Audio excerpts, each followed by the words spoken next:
Freddie, what's up? What's up, Johnny? How are you, man? Good. How are you? Good, good. Where you at? I'm in my house in Minnesota. Sweet, sweet. And getting ready for the season. I would assume.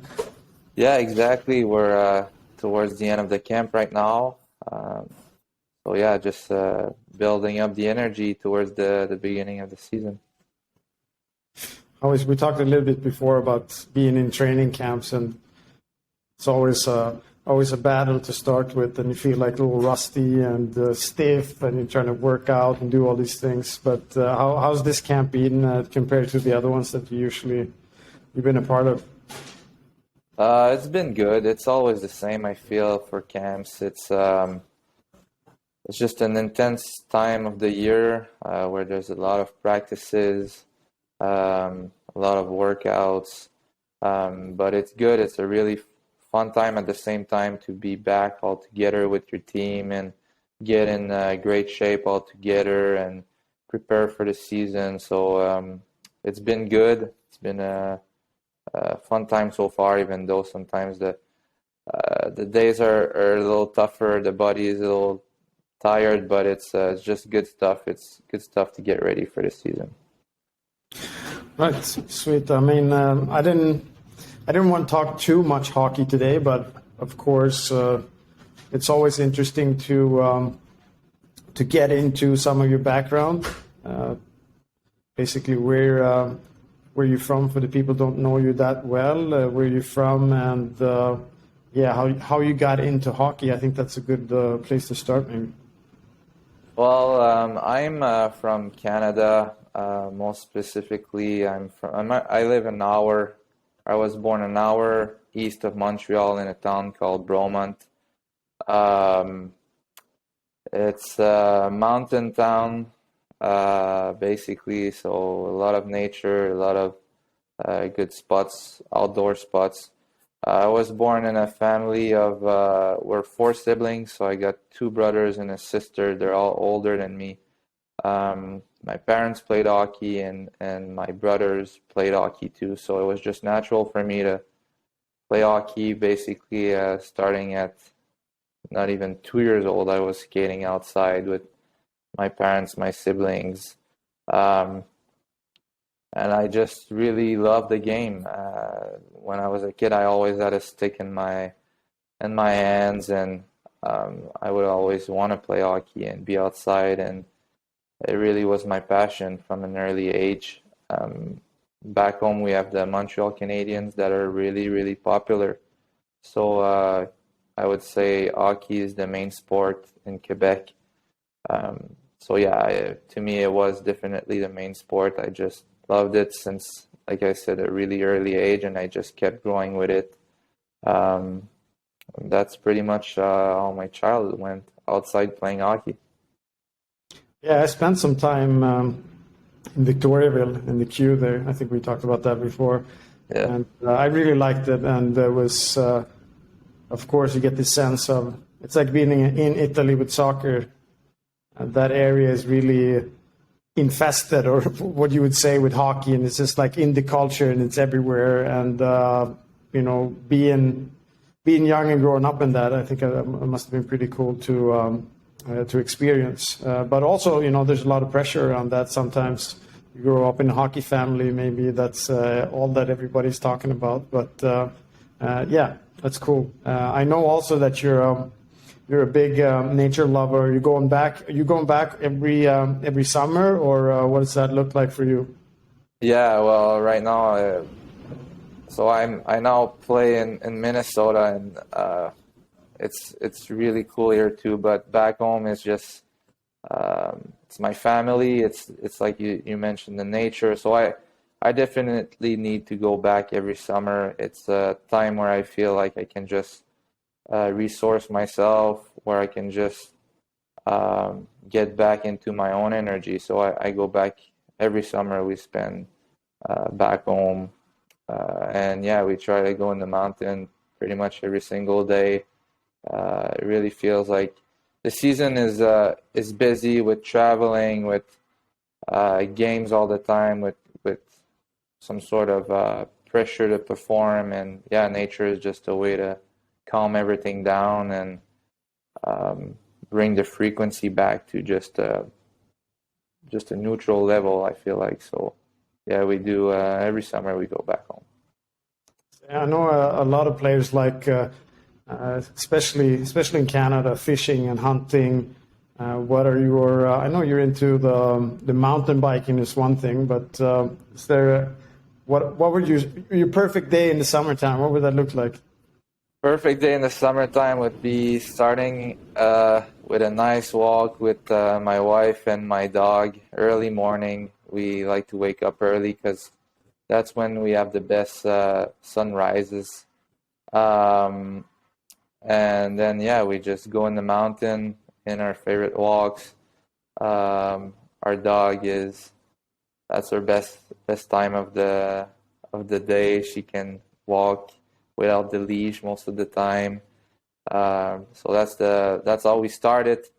Then I would come back home and then either go for a workout if it's during the week, or if it's a weekend day. Well, my siblings wouldn't work, so then we would go on a bike ride probably later in the afternoon for, let's say, a 2-hour bike ride, and again in the mountain. And I would say those are my perfect days. Walk and a bike. Yeah, I would say those are my go-tos. Perfect weekend days, I'd say. Cool. That's really nice. It sounds like a nice summer, and yeah, I also know that you're doing. I don't know if you did that now or when you did it. You did some breathwork or training with me as well, and before that, also you did. You have a yoga certification too. I think, right? If I'm not completely. I don't have my certification, but I'm working on it. Yeah. Okay. Yeah. So what was interesting for you about that, and of course with the breathwork as well as you did with me, that was a year and a half ago or something like that, where we started to collaborate around that. But yeah, then you were interested about the other parts too as well. And what was drawn for you, from the yoga, but also with the breathwork? Yeah, to me, breath work and yoga and meditation are just really beautiful tools to quiet the mind down. I feel like in our society these days, it's whether it's social media or job, with the pressure of our job and performance, and always looking for more and chasing more. I feel like our heads are so busy. And it leads us to places where instead of being really focused or really in the flow zone or in the moment, we overthink things. Sometimes we have 10 thoughts a second, and that keeps us away from being fully engaged in the moment and being fully present and happy. And what I found with breath work when I started is it felt like all those thoughts that were going on in my head were just disappearing, basically, and led me to more of a neutral space where I was just being, and I was just in the moment, and there was not all the busyness in my mind. And I really liked that, and I felt like yoga is kind of the same thing. It's a place, it's a moment where you can just focus on moving with your breath in your body, and the more you practice doing so, the more you teach yourself not to think about anything else but what you're actually doing in the moment. And I think that translates after that to everyday life, to live more of a present moment type of life, and not a life filled with fears about the future and all that stuff. So breath work definitely was really cool to do with you. It was just beautiful tools to live more of a life, like I said, in the present moment. Um, and yeah, yoga, same thing. Cool. What do you think? I mean, for me, this is something that, of course, I do now all the time, but also I'm trying to get the individuals and players and athletes to understand the power of not just the breath work, but the mindful part of it as well. And, you know, mindfulness can be, I think, is a word that might be difficult for everybody to understand what it actually means and how it feels in your body. But as you're talking about this awareness of where you are and the emotions you have and the things that you're thinking and actually how they're impacting you, I think that is basically what mindfulness is, right? Do you think, like, number one, for you, how do you think this impact your performance and the way you actually perform on the ice? You know, if you think back a couple of years, just being in that, you know, in that space. And also, what do you think of, you know, I'm trying to get a lot of individuals to go into that in sports, but I also sense that there's like I said, a misunderstanding there of maybe what it is and what it needs to be, you know, and it needs to be this, you know, all spiritual place that you go to, and maybe it doesn't have to be like that at all. So what's your, like, number one, what's your experience the last couple of years? And then what do you think would be useful, you know, talking to other players and other people about this to get them to understand what's going on? Well, to me, there's many different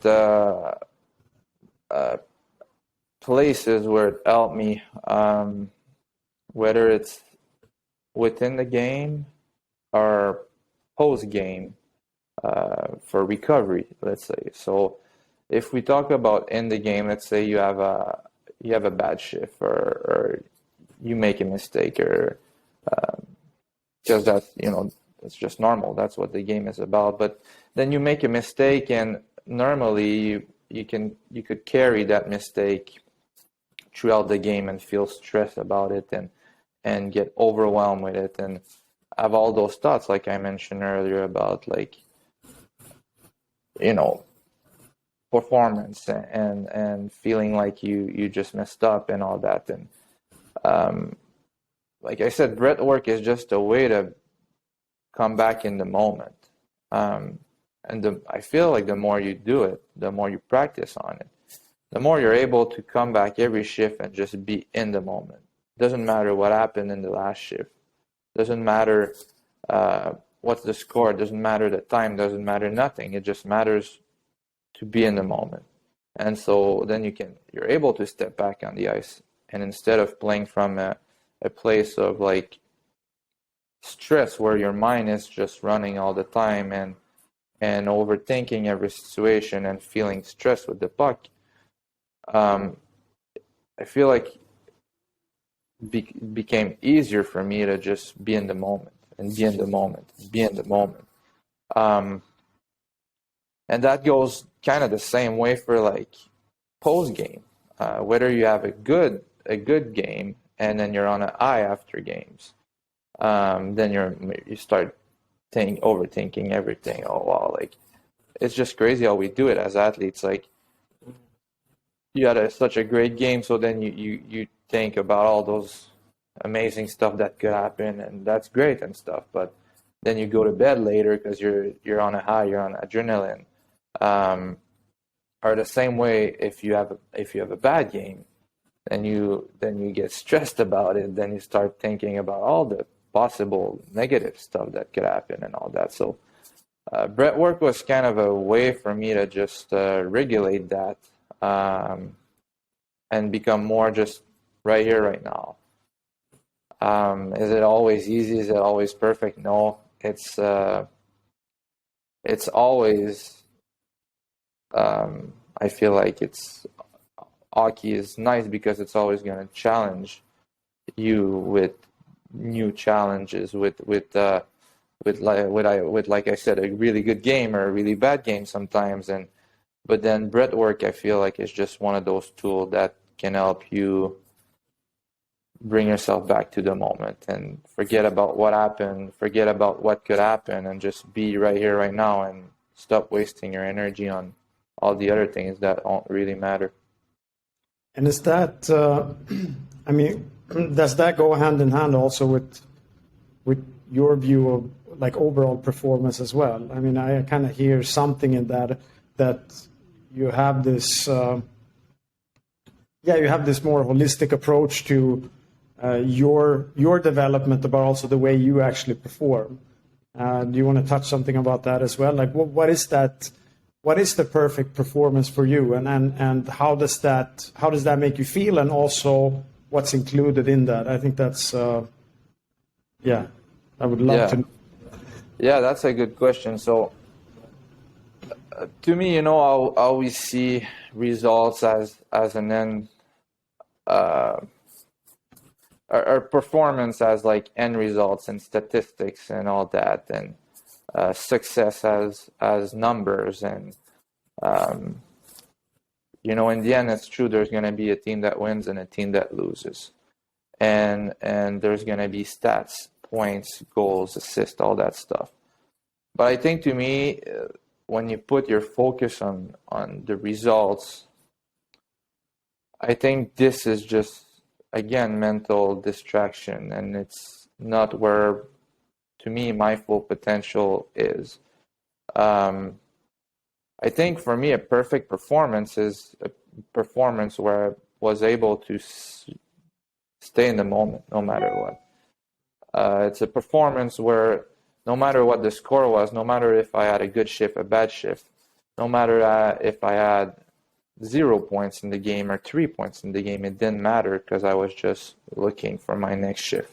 And I was able to be closer to, let's say, the flow state, where, to me, a flow state is like a state where it's not really your mind that's thinking about everything. It's just your soul that's playing the game. A little bit like when we were kids and not thinking about anything and just playing the game outside. To me, that's success in some ways. To me, those are the most fun games. To me, those are the times where I enjoyed hockey the most. Where I can just step on the ice and have that fun and that presence that is without my thinking mind. And it's curious, but I feel like results naturally come from that space more and more than when you're overthinking and when you're acting out of your thinking mind. So yeah, I think that's success to me. It's getting closer and closer to the flow state, and the flow state is just a place of pure enjoyment, pure gratitude to be on the ice. And yeah, that's how I see it. That's basically why I trying to work on it with all those tools, with breath work, with all those other tools. To me, is just to play hockey from a place of heart and not a place of mind, basically. And I mean, the heart there, I think that's beautiful. And I think the heart, I think sometimes when people like if they would interpret what you're saying, it would be like, yeah, but you're going to be this, soft lolly, like you're not going to do anything. You're just going to cruise around on the side, you know what I mean? And what I hear at the last part, when you said that you're playing with your heart instead of your mind, and I really like that, because I think there's more power maybe in the heart than it would be in the mind, and especially if it's overthinking a lot, right? So that approach, I don't know if we have enough of it in the sport. I think it's quite difficult. In hockey, we don't talk about it enough, I think. Do you think we need a better approach around this, especially when we talk to younger kids and the young ones that are coming up at the moment? Yeah, I think definitely. And just to reiterate what you said, for sure, it's more powerful in the heart, and it's such a easy thing to say, play from your heart and not from your mind. It's not just you can just turn a switch. Yeah. But from my own experience, looking back at games where I was in my heart and not in my head, which it was, like I said, more of a place of enjoyment gratitude, and less of thinking about everything. It was just coming naturally. It felt like almost like I was 2 seconds ahead of a play because I was totally in the moment and I wasn't stressed. I was just enjoying and I was playing. Yeah. To me, that's way more powerful. It doesn't make you soft. I think it's the opposite. You're just ahead of everything. You're just more in tune with the game. You're just more, even you almost have more fire. You almost win your battles more in the corners because you're just playing. You're just in it. You're not in your fears. You're just in it. And yeah, I think with kids, I don't think it's like that for everybody. I don't think it's like that for every kids, but there's so much pressure, I feel like, coming either from parents or coaches that are either trying to win, or parents that are sometimes greedy or pushing their kids for the wrong reasons, I feel like. And I think really what we should put a focus on, if we can teach the kids to do it, is play from a place of being free, not having to think about all the pressure and all that, especially not when you're a kid. Like, you shouldn't have to deal with that. You should learn how to just be in your heart. Naturally, kids are, but there comes a time maybe where, then you get like, you can play in the elite or not. You're on the edge of making the team or not. Then the parents, they get stressed with it. And the coaches, once you make the team, are, putting more pressure on the kids, which is good. It makes, in some ways it makes some kids finding strength inside of themselves. But I think the real power is, like we just mentioned, is deeper than that. I think it comes from learning and working on playing with your heart and achieving that kind of flow state that is just a place of enjoyment and a place of freedom. But yeah, I don't know much more about that, but that's just my opinion on. If in a perfect world, I think that's what we could work on for sure. Yeah, I agree 100%, and also think, sometimes there's a time where you might have to close your fist and be I wouldn't say aggressive, but you really have to look inside for maybe some other power, and what I like for my career, was easy example. If I'm in that space a lot, it takes a lot of energy from me. So I can go there, but it's not sustainable over a long amount of time, So you want to be able, like you're saying now, if you can find this other. And I think a lot of players, even young players that might be listening to this, they will know when you're in that space you're talking about, because everything is easy, right? You could have played for 3 games in a row. Everything is just smooth and easy, and that is when the energy expenditure and what you need to produce is aligned, and that's the space you want to get into, right? So you don't have to force everything all the time. Yeah. And that will also give you, I believe anyways, will give you the opportunity, if you actually have to do that sometime, that you maybe have the energy to do it. But, if you're doing that all the time, when it's go time, there's going to be nothing left. It's like overtime, and then you've been pushing it the whole game, in this wrong way, so to speak, if there's a right and wrong. And then when it's time to actually finish and go into it, then you're so drained so you can't perform, right? So for me, it's how can you find this shift going back and forth, and how can you find this alignment?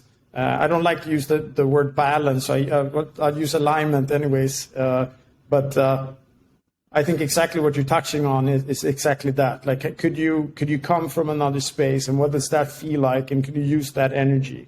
And if you can learn that when you're really young, I think there's a lot of upsides to that, how you deal with whatever's going on in your career. And I think that's not just hockey players. Everybody's into high-end performance, whatever it's work. I have some friends that are in similar situations too, where it's just consuming them, right? And It's very interesting, a super interesting topic to me anyway. So that's why I wanted to, poke your head or poke your brain a little bit with what you're thinking about that.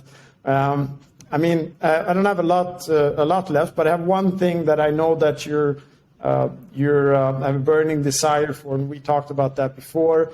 You have your nephew, right? That has Down syndrome, and you really talked highly about, of course, him also, but your passion around that, and possibly for us also to do something in the future. I think we actually talked about. I saw that it was super cool. They have. We looked at the different things they can use, and they have the socks, right? We have one sock in like a different color, something like that. That was really that was cute. I like that. Looked cool.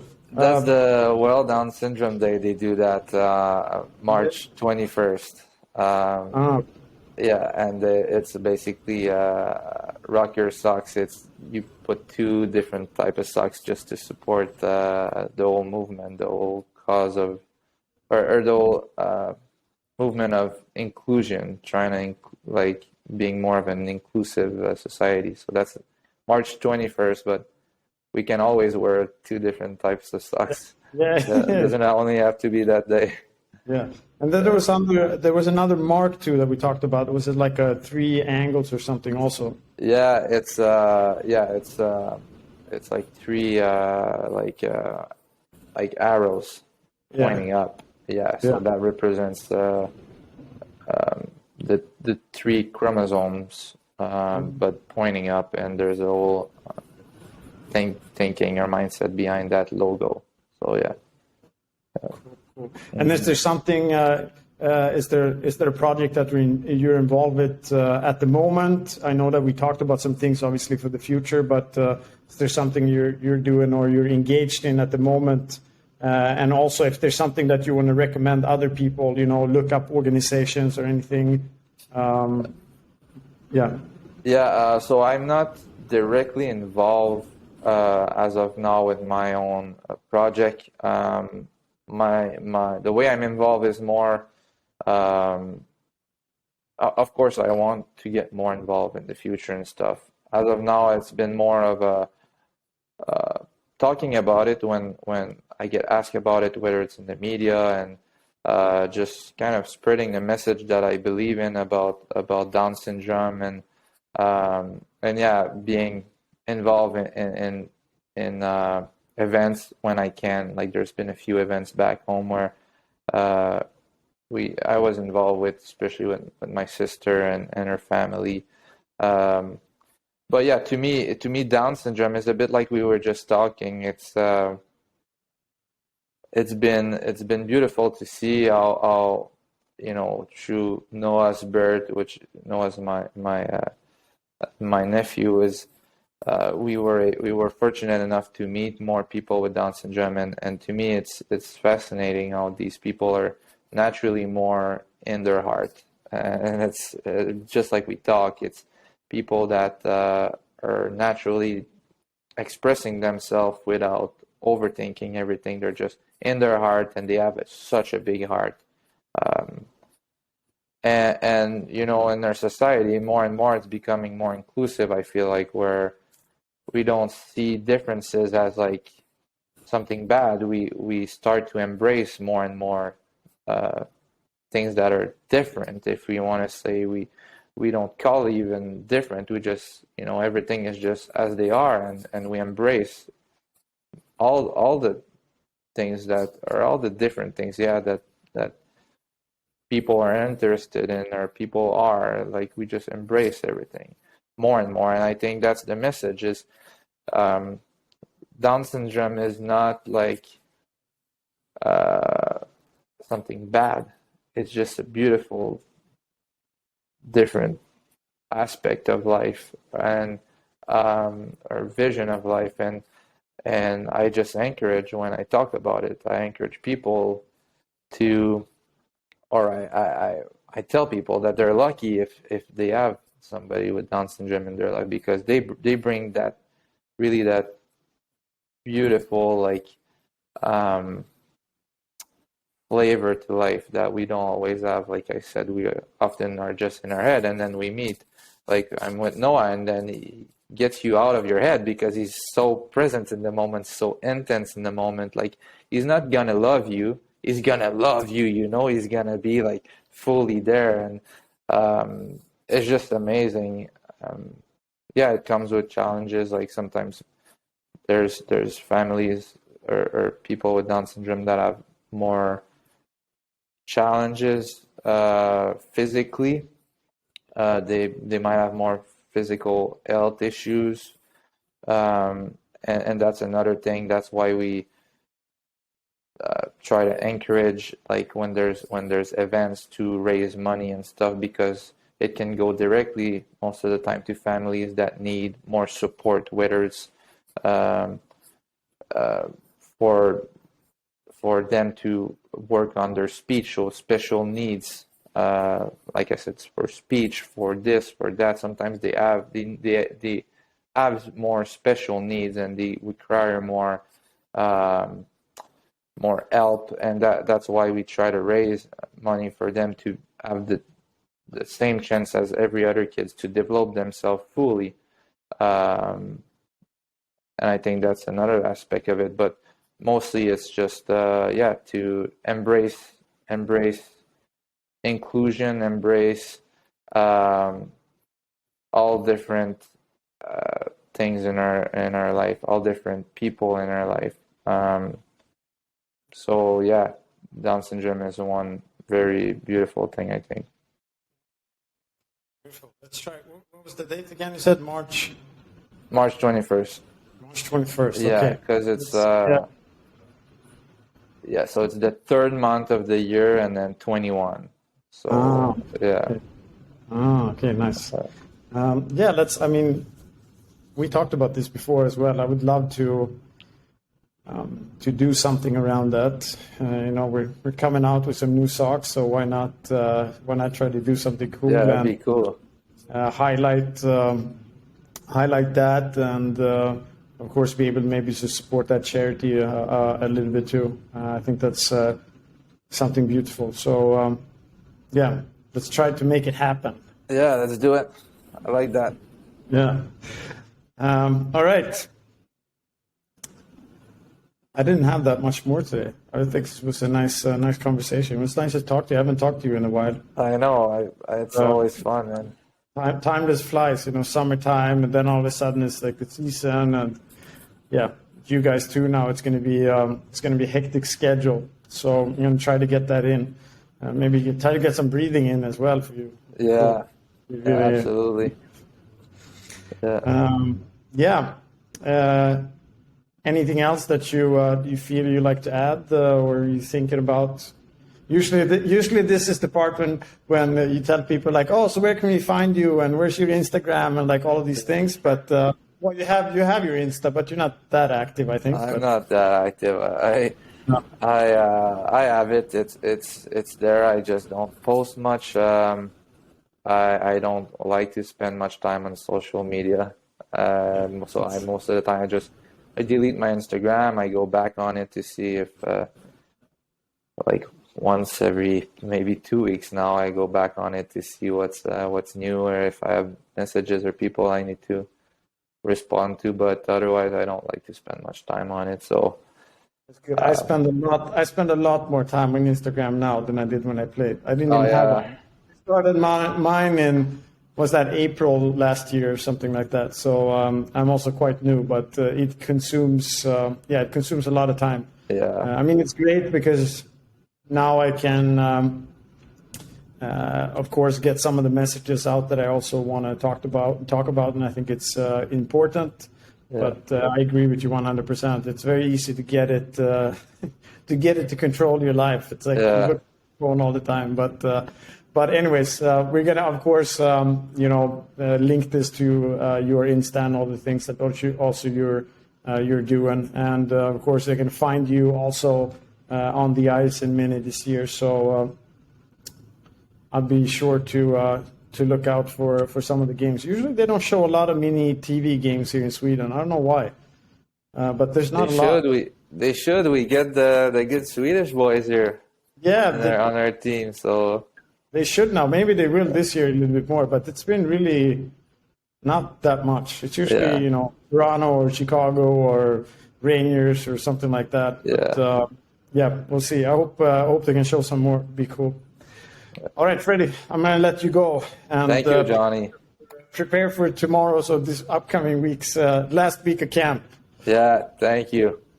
I'm so jealous. Yeah, man, maybe you can make a comeback, Johnny. Oh shit! I think you're in good enough shape. Oh my god! I skated the other day, and I'm like, thank God we were on the ice filming with the old equipment, and I'm like, wow, like this. Imagine if I would play, like I would have no chance at all. And it's funny because sometimes I meet people, they're like, oh, you look in good shape, you can probably play. I'm like, no, like the game is. It's a different level now for me. So Maybe 1 month training camp on the ice, then you're back. I think. No chance, but yeah, I'm happy that if I can hold that idea in people's mind, I'm super happy. So it's good. Well, you do in my mind, so perfect. Yeah. All right. Yeah. All right, Freddie. Thank you, Johnny. Thank you. Always a pleasure. All right. Yes. Cheers. See you later. Bye. Bye.